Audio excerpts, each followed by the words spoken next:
So basically the stanchions have a press fit into here and they're loose. So apparently it's pretty common on all crown steer units as they get old. So it is the middle of winter and it's like 40 degrees and it creaks substantially less than it used to. So I can't find the tool, it's the proper pressing tool online to press it out and put new Loctite in here. So we're gonna try some hillbilly stuff to save this crown steer unit.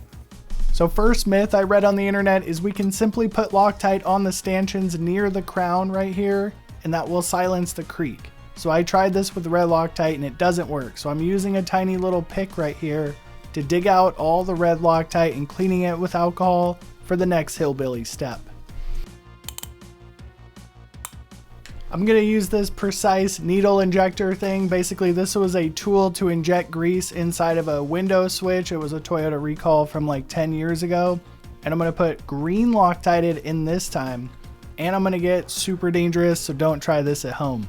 This is going to be very toxic and very dangerous. So crazy eye protection and definitely a P100 respirator. So if this was steel, you could get this red hot, but since it's aluminum, you need to be a little bit careful with the torch. You can't get this too hot. You can only heat it up to like, I don't know, 500 degrees, I'm guessing, or something. So once those are absolutely torched and expanded with heat, I'm going to use the precise needle injector with some green Loctite.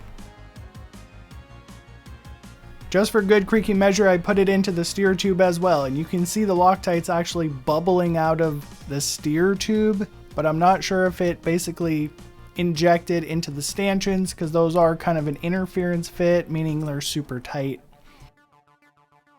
While the Loctite is drying on the CSU, we're going to do another DIY fix here. So this air spring is stuck down. So without the special bullet tool, I am going to try to get this thing unstuck and see what it takes with the DIY method.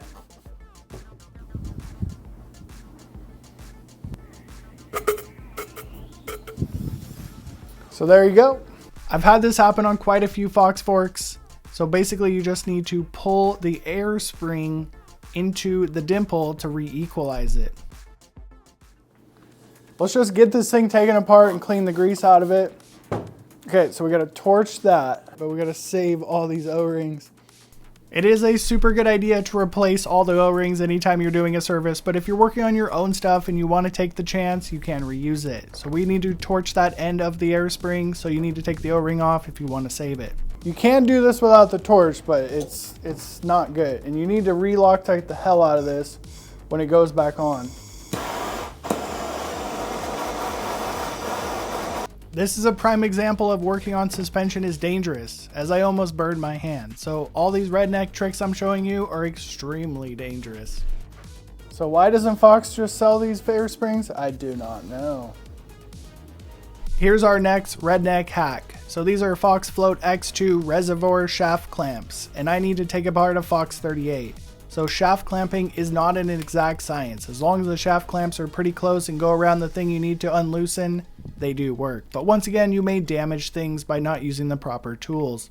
Testing out different methods from an impact wrench to a hand impact wrench, we really do need a torch to take this air spring apart because they put so much Loctite on everything.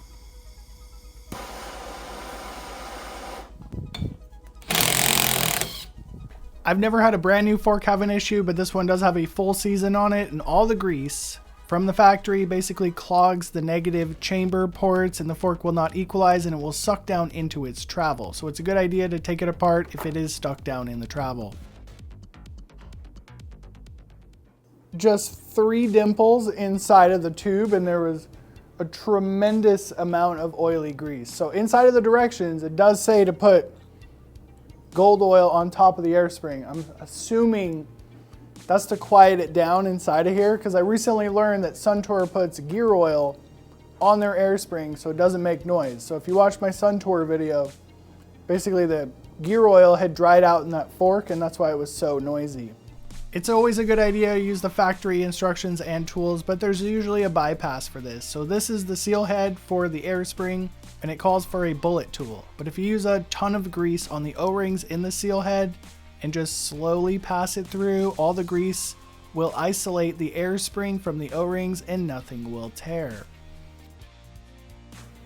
And whatever you do, don't buy the generic Amazon Loctite because it sucks. So generous amounts of Loctite. So when mine was stuck down, it was fucked up because it should stick out. This one gets extremely dangerous, but there's a good lesson to learn. So I did see this on like a TikTok or a reel. Basically, you're going to use dust off and a hammer and basically heat one side and cool the other side, and then you can knock out press fit things like the steer tube on this too short crown steer unit.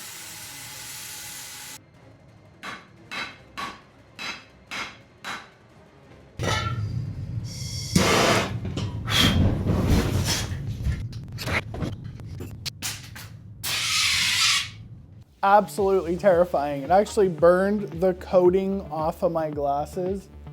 With a can of dust off and a torch, I thought it was a good idea. Extremely bad idea. So I am sharing this. I could delete it because I want you guys to learn. There's a whole bunch of repairs inside of the Fox 38 that do require a torch. So if you are going to use a torch, make sure you have a fire extinguisher.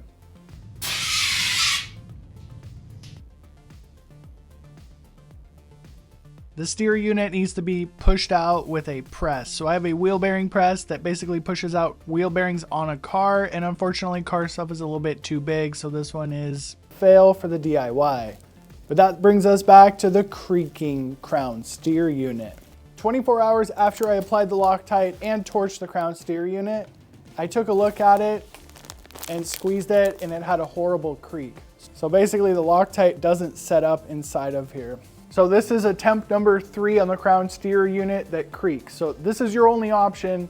Basically, I put this thing upside down in the vise, put a bead of Loctite around here, and I did torch this again, like lightly get it hot, so hopefully it expands.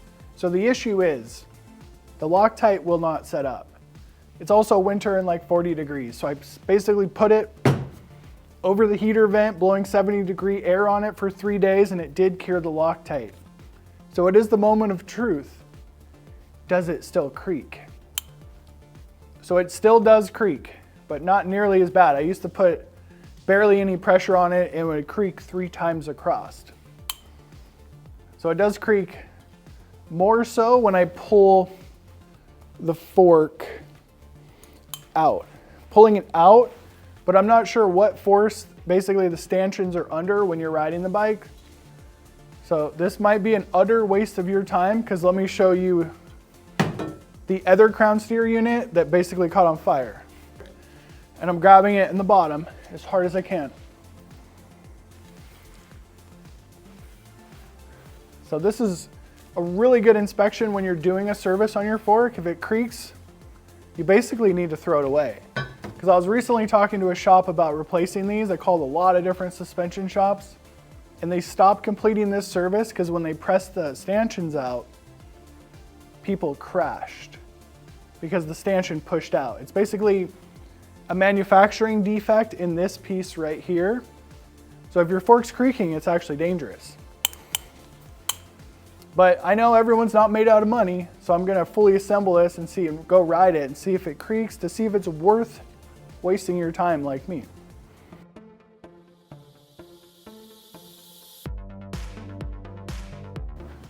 So it is moment of truth. Is the Fox 38 going to creak? So basically they creak when you hit the front brakes really hard. Okay, it's creaking just as bad as before.